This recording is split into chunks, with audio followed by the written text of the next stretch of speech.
I would like to introduce our guest for a fireside chat, Yuan, who does not need introduction at all. I believe everyone uses Zoom.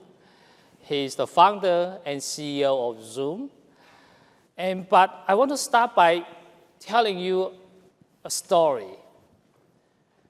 Ari and I play in the same soccer team for the past 20 years. I heard from my teammate. He told me, he said, well, he's an investor. He said, whether he will invest or not, he will watch this person, how he plays soccer in the field. This tells you a lot about this person, whether it's worth the investment. Eric, share with us about your story. When you funded Zoom, come out to raise funding.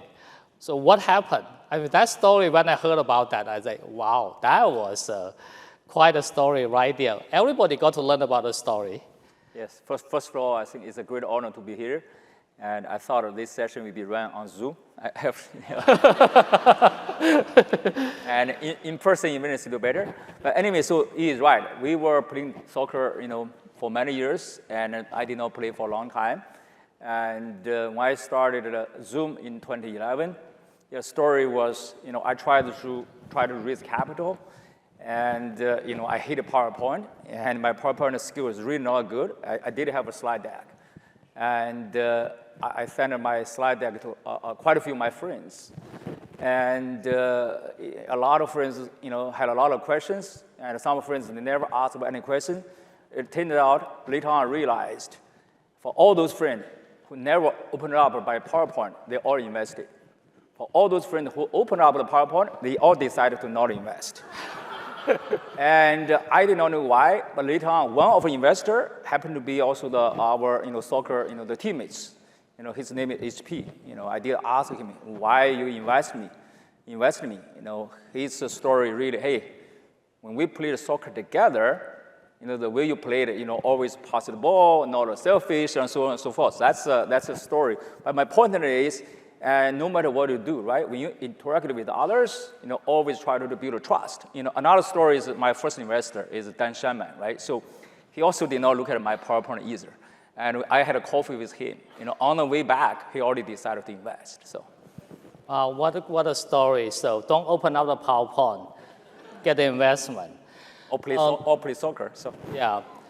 Eric, when I talked to Eric in the back, Eric has one requirement is that, this fireside chat, let's engage audience.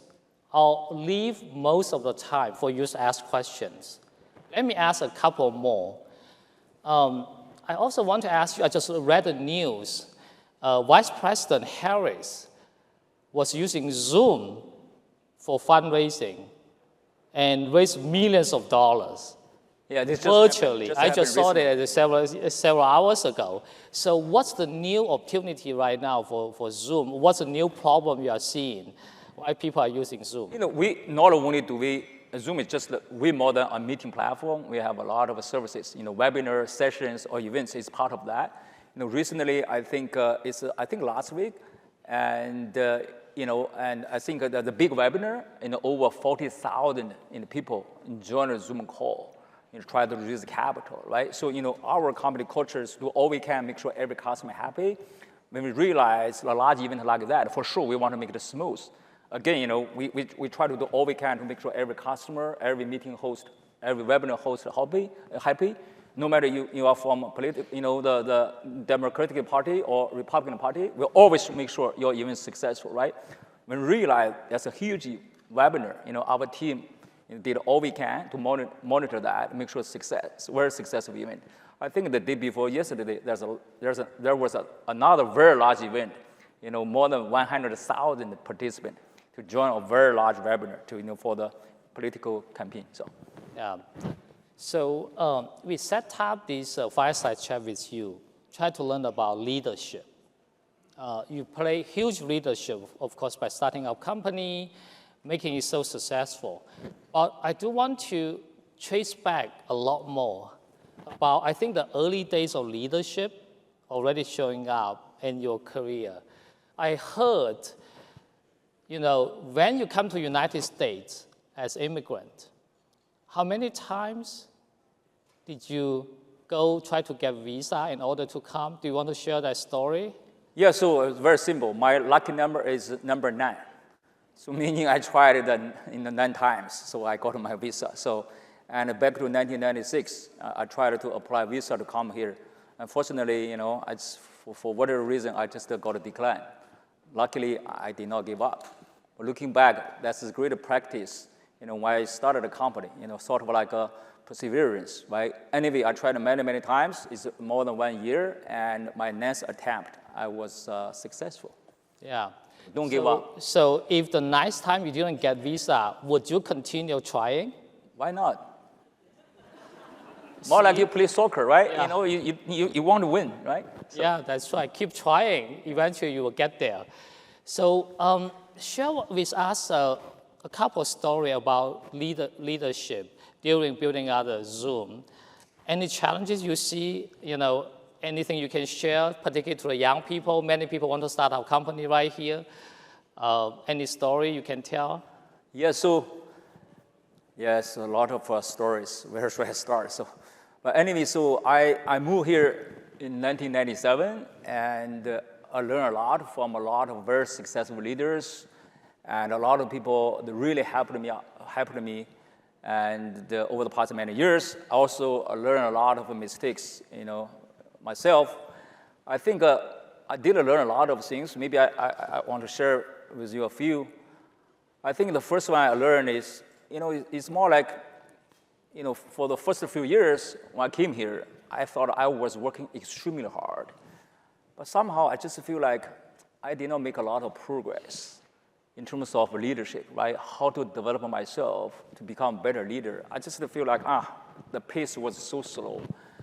And one day I had an epiphany where when I watched the kids, they play, basketball, very young kids, and their skills really not very good. However, every day at the same time, they practice passing the ball, dribbling, the footwork, three-pointer shooting, and after a while, all of those very young players, they all got much better. Then I realized, what's my routine, the practice to develop myself? So essentially, I got it, which is a daily self-reflection. So meaning every day, no matter how busy I am, I always, carve out like a 15 or 20 minutes time frame. I have to think about if I start over today, what I can do differently. What's my weakness? What's my strengths? Right? This essentially more like you really have your own personal growth formula. Right? Afterwards, I feel like it's much better. If I knew that a long time ago, that's much better. I think probably that's number one thing I learned. And another thing I learned is especially for all those Chinese people, probably you know that there's a very popular poker-like card game called Guandan, right? Yeah. And I don't know how to translate. It's sort of like throwing X or maybe whip X, whatever, and just the poker game. When I got invited, I always politely declined. The reason why is, when I was young, not like a lot of people here, I spent way too much time than anyone I know to play poker or play mahjong. Yeah. And looking back at finish, I realized I sort of already used my quota. Because I wasted a lot of time. Why is that? Because back then, whenever I played poker, I was extremely happy, very relaxing.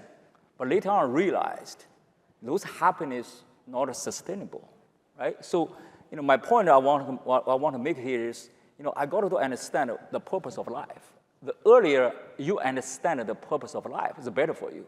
But later on, I realized the purpose of life is really about pursuing sustainable happiness.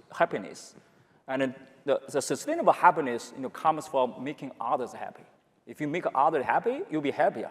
More like a few months ago called me, hey, Eric, can you join me if I said chat? I think, why not? He's my friend. I got to make him happy, right? So, the thing about that, right, just the purpose of life is very important. I like sustainable happiness. That's why our Dean Arun Majanda invited you to become our advisory council for the Dow School of Sustainability. Arun, right? Sustainable happiness got to be important right here. Yeah. Thank you. Yeah, that's another thing I want to share. And yeah, maybe another thing I want to share with you is not, especially for the very young, the leaders here, you want to start a company. And, in terms of starting a business or maybe for you to join a company, I think the company culture is extremely important. And you look at since I started in 2011, for the first 10 years, every morning when I woke up, I was smiling. I think, wow, this is indeed the company I wanted to work for. It's a great culture. Our company culture, just 2 words: deliver happiness. Meaning, as a CEO, my number one priority is to make sure our employee happy. Together, we make our customer happy. It's very simple, right? We hire an employee, with the same, mission, really embrace our company culture. That's the reason why, you look at our business was very smooth for the 1.0 journey. But later on, after probably since 2021, we sort of made a mistake. We hired too many people too quickly. At this moment, the culture is broken, right? It's really hard, even if you try to make a right decision. However, some employee, if you do not trust the decision, it will take a lot of time to convince them, right? To communicate with them, right? That's why company culture is really important, right? Especially for young leaders here. If you want to start a company, write down your company culture, and laser focus on that. So. Yeah, that's great. You know what? As Eric requests, I would like to open the floor for questions. These will be probably much better. I want to see very diverse question coming to Eric. Have a discussion. Feel free. Any questions? Yeah. Any hard questions? I leave it to Professor Yi. Hi, Eric. Actually, I want to know more about your philosophy of running a business and how to combine with, employee welfare. Because as we know, when we start companies, sometimes people will feel my first priority is to making a PMF. And what's your advice on, combining, company shareholder values and the community values? That's a great question. That's the reason why I think back to, in the case of Zoom, on the first day when I started a company, I only focused on 2 things: write down a company culture and value, and also try to buy used furniture, right? So as I mentioned earlier, right, I did write down a company culture, which is 2 words: deliver happiness. At the same time, also wrote down the company value, which is just 1 word: care. Meaning you care about the community, customer, company, teammates, as well as ourselves. Number thing is you got to think about how to care about the community, about society. Don't always look at everything from your perspective, from your business perspective. Think about what you can do, to provide value to the society, to the community. Think about that way, and then you can build a business to support that. If we only think about, let's say, money or power or just a shareholder or just your employees, it may not be sustainable.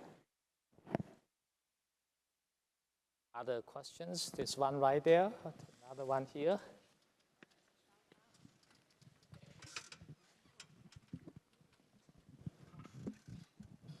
Hello, Eric. This is Casey. So I'm a new founder for a new energy company, Xera Energy, doing battery recycling. So I'm wondering, what's the next step of Zoom? And since you're a friend of Yi, have you ever invested in a new energy company? So, by the way, Eric already invested, but this needs to go offline for discussion. I should leave this question to the Professor Yi. He's an energy expert. I think, in my view, first of all, I think a great job, right, to start your own company. I think, in my view, actually, how to give back.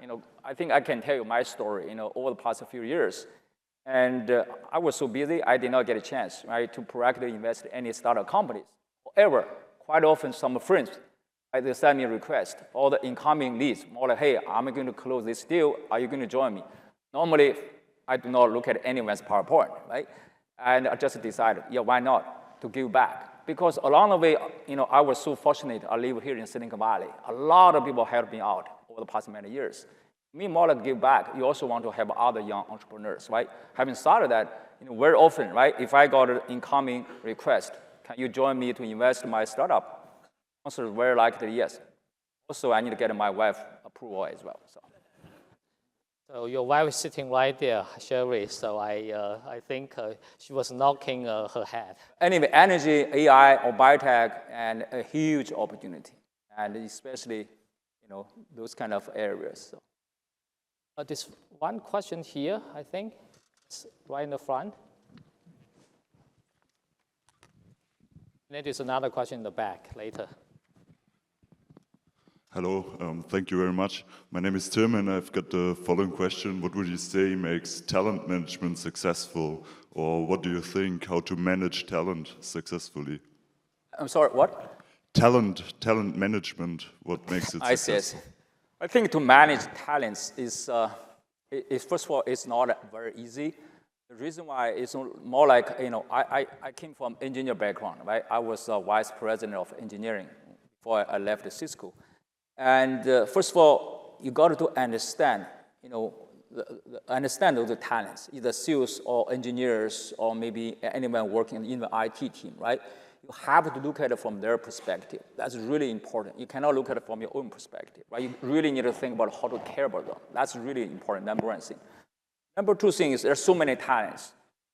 What kind of talents you want to recruit? What's your hiring philosophy? This is very important. That's the reason why, culture and also value and the hiring philosophy. In the case of Zoom, when we hire talents, we really do not look at, hey, which company you worked for before, which university you graduated from. Really focus on two things, self-learning and self-motivation. Right? If you hire those employees, those talents, who can motivate themselves, essentially, you even do not need to have a process to manage. That's the best way to manage talents. Question right there, the lady.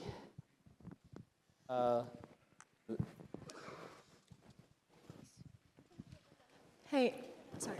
Hey, Eric. I wonder if anything you do in leadership changes between the best time, which is, let's say, during COVID, and now, because there's a lot of challenges. And we could argue leadership is not that difficult in good times, but it could be very challenging in a time when external forces has changed. And by the way, I'm an investor in Zoom, small investor. Thank you. Hopefully, I do not let you lose money. So I think that's a great question. That's probably one of the few things that keeps him up in the night, because as we embark on the 2.0 journey, right, we had to look at everything. Leadership team is probably the most important thing. You look at a different stage of the company growth, you probably need a different leadership team, right? During our 1.0 journey, we hired very young leaders with a huge potential, worked so hard, grow our business, to become, public company. Now the 2.0 is very different. We got to think about how to make the company more scalable with more skills. Like recently we hired our CTO from Microsoft, Dr. XD. This is a great example. Right? It's very experienced, and think about the big picture, and think about how to make the company more scalable. Right? So my point is, different stage of a company, you have to think about kind of either elevate your leadership team to the next level, or you need to continue to recruit new leaders. Otherwise, you really cannot thrive. So. This question here. Thank you. My name is Ping Ji. I'm from City University of New York. I'm a professor, and I used your Zoom, and I got bumped in the early times. Okay, so I am very happy to see that Zoom has improved your security measures. I really want to ask you technical questions, but since we are talking about leadership now, I do want to switch the tone and ask you a question about leadership. So we Chinese, and particularly, now you're invited by the Asian American scholars, right? Like the forum. As a scholar, I cannot help thinking about our next generation. And while working in university setting and potentially in management leadership positions, we often run into the situation where the Chinese or other Asian communities are the quiet ones. So from your leadership experience, how would you advise this community at large to improve our leadership capability the incentive? How do you motivate other fellow Asian Americans to take leadership roles? That's it. Yeah, so yeah, it's a wonderful question. Yeah. My friend, feel free to chime in. So anyway, in my opinion, I would say there are so many things we can do. But if you let me, pick up one thing, I would say double down, triple down on young generation. I truly believe, second generation, the Asian American, and will be more successful, right? And we should focus on them. If they want to start a company, we should help them. And just, try to do all we can. If you want to become a scientist or artist or politician, you should have a strong community, more like what AASF does, right? To support the community. I think triple down on the young generation, I think that's the right thing to do. And I do not see any other way around. For our generation, I think it's still we can, become better, but I feel like the ROI is not as good as investing more to the young generation. So maybe I chime in a little bit right here. I grew up in China. I come to US for graduate school, stay as since starting assistant professor at Stanford. It's close to 20 years now at Stanford. So I look at the culture change. When I was little, our culture will be telling you be modest. When the opportunity comes to you, we tend to say, oh, I'm not good enough as being modest. I see this culture doesn't work right here. If you think you are good enough, you should just move forward. If opportunity comes, you think it's the right thing to do, please go ahead and do it. Just don't stay back. And AASF, when we formed this organization, we encourage all our members to think about when you have a seat at the table, you should try to fight for that. The best yet is to have the head of the table having that seat. I think this is a cultural change that needs to be promoted in Asian American community. That's something I want to share. I mean, this is a dramatic change for myself as well. If you don't do that, you never have a voice to be heard. You are so right on. That's the reason why we should double down on young generation. You do not have the culture challenges. So. Yeah, that's right. There's one more question. Actually, two right there. We can take those two questions. Thank you, Eric and Yi. So I'm representing one of the top California STEM-focused high school here, Basis Independent. So I want to ask a question for our students.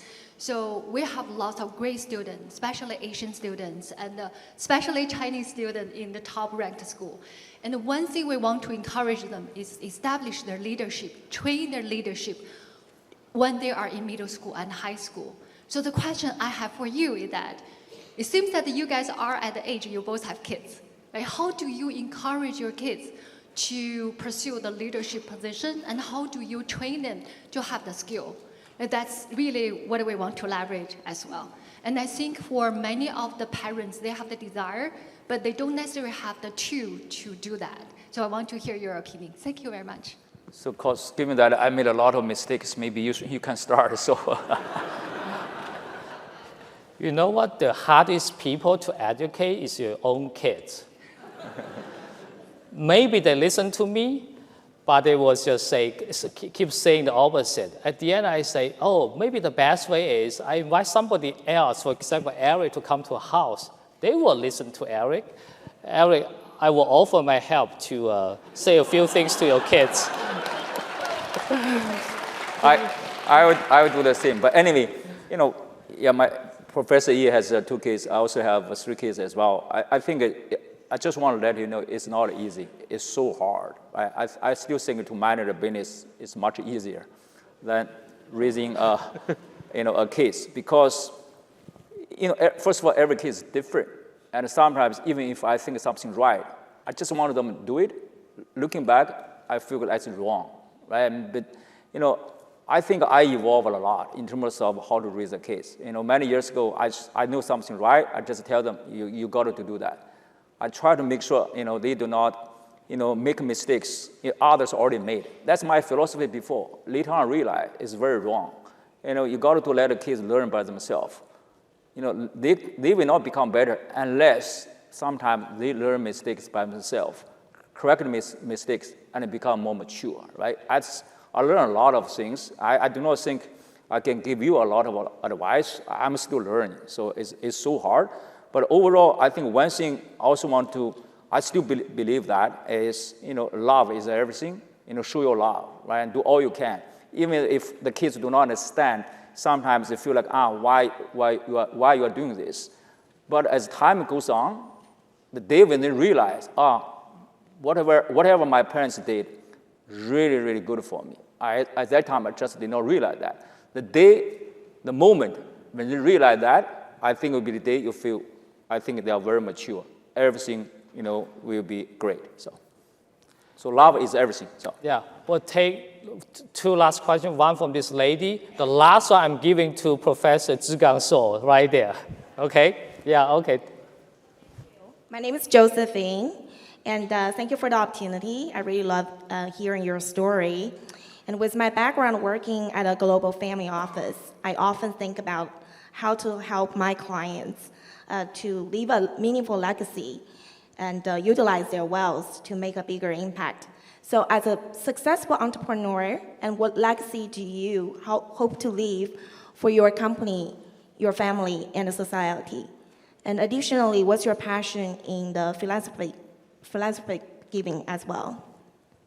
yeah, so back to the second part of questions, I used to spend time, to support all the philanthropy work here and there, but later on I realized not very successful. That's the reason why I sort of, put all the effort, around a few things. One thing, the sustainability, right? This is very important, right? Another thing really about the education, right? Those two things probably, my focus, not for a lot of other things. I think in terms of, in the company, we do have Zoom Care, right? Essentially, it's a part of a company value for every company, and also every successful and leaders or entrepreneurs. I think if you're capable, right? How to think about a give back. Like a Zoom Care, we always think about how to give back to support a local community, and this company is the value, and it's part of the purpose of life, right? You make others happy, and you'll be happier, right? So I'm excited that I think always think about giving back. Especially for the audience here, right? Some of you, graduated from either Stanford or Berkeley and other schools, right? How to think about giving back. Help the schools, help the local community. It's very important. It's also very sustainable. So, last question from Zhigang. Okay, Zhigang So from Harvard. I guarantee you this is not a question planted by Cui Yi. It's a genuine question. So before I ask question, Zoom, I love Zoom. I use Zoom every day since pandemic. Thank you very much. So my real question is... by the way, before your question, you made my day today. Thank you. So you are very successful Chinese-American entrepreneur, very successful. And Yi Cui here is a very successful academic, very successful. And also here, there are a lot of investors and young people represent really vibrant Chinese, Asian-American community. And we know Chinese is under pressure in this country. I want to ask you, what is your advice, suggestion to bring the forces together to help ourselves? Thank you. Leadership. You want me to start? Okay. I think, first of all, when you face challenges, no matter what kind of a challenge, right? Either challenge you just mentioned or any other challenge, in my view, you have to have your formula. Otherwise, you feel the pressure. I learned a very hard way. Quite often, whenever I face challenge, no matter big challenge or small challenge, I just do not feel very good, right? Just a huge pressure. For a few days, I did not sleep well. It's happened so many times, so many years. But later on, I realized, for now, any challenge I think I can deal with. My formula is, when you are facing any challenges, always let's fast forward in 10 years or 5 years. Like today, look at China today. I fast forward to 2035. You're looking back, any challenge you are facing today, it's not a big deal anymore, right? First of all, to help you make sure you do not feel, anxiety or feel depressed when you are facing any challenge. That's the number one thing. Make sure mentally you know how to deal with that. That's the number one thing. Specifically on that challenge, I think you got to be patient. I think no easy way, right? It's got to leverage all of us, the entire community. Do all we can. Don't be quiet, as a community. And more like, last night, I was sitting next to the Professor Qinggang, right? Whatever had happened to him, it's completely unfair, right? How to make sure that the entire community and society, or all of us, AISF or any other, or TEF, we all working together to help each other, to share our voice, and also be patient, fight back. It's also very important, right? This is my understanding, so. With this high note, I think this is a great opportunity to remind the purpose of this whole day event is really to build the leadership of Asian American. Eric, thank you so much for sharing with us about your experience. Thank you. A pleasure, thank you.